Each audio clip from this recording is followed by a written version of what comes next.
So continuing the Ampex power supply upgrade video notebook.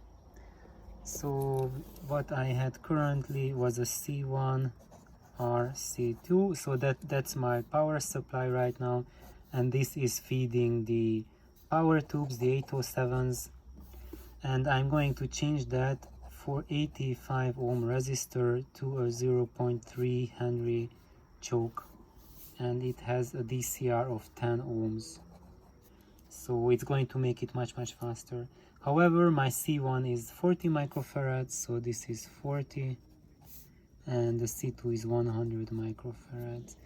And I want to be able to use a larger variety of rectifiers and make the charge cycle fall over a wider range of the mains inputs cycle.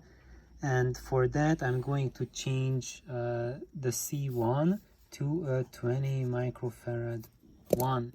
And I'm doing that because one thing, I do have a 20 microfarad capacitor. This is also an MKP cap.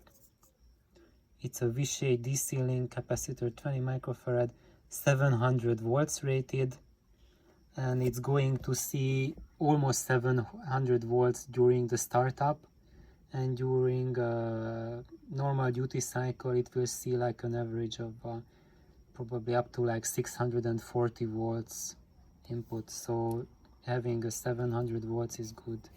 If it was electrolytics, I would go even higher rating than that, because the DC link caps can easily take twice the rated voltage for a short time, even for a minute.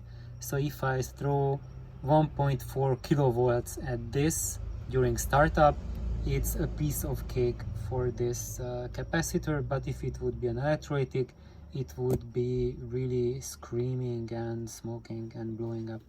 So what I will be doing is that instead of leaving that resistor here, I'm going to take it out and I'm going to parallel these two capacitors. So my C2 filter cap will be these two added together, and I will install an extra one in front of them and place the inductor between the 20 and the 140. So I had this supply 40 microfarad, 85 ohm, 100 microfarad, and convert it to 20 microfarad, 0.3 Henry, 140 microfarad. So these two, when you simulate it with the Duncan Amps PS2D power supply designer software, the ripple for both of them is about the same. And currently with this supply I had a super low ripple and hum for the amp. It's so quiet that on my it's about 102 dB efficient. So if I go here and the amp is on, even if I touch my earlobe to the woofer, I cannot hear any 60 Hz or 120 Hz, nothing. It's like the amp is turned off. So that is how quiet that power supply is at the moment, and it's going to stay at the same level. But what will change is that it's going to get a wider, like a very much, it's going to charge for a much longer part of the mains AC's input cycle, and the total capacitance which my power tube and the downstream, the driver and input tube will see, will be almost it will be plus 40%. So it will increase from 100 microfarad to 140 microfarad, and it will be not just an increase in capacitance, but as you see, when you parallel the two capacitors, you also cut down on the series inductance, and also on the series resistance, so it will be like a triple fold benefit. And for these capacitors, I do not just plug them in like this, but cover them in copper tape. So this is like an external copper shroud that's placed around the capacitor, and I will ground it. So basically this is like adding an extra outer foil to your capacitor, and it's shielding it from picking up EM from outside the cap, and also blocking your capacitor from radiating additional junk and noise into the rest of your system. And what do I use for that? There's this 3M tape, and it's a copper tape. It has this wide one, which is like 4 inches, about 10 centimeters wide, and 1 inch wide. So it has a paper on one side, and you can peel it off, and it's a sticky tape.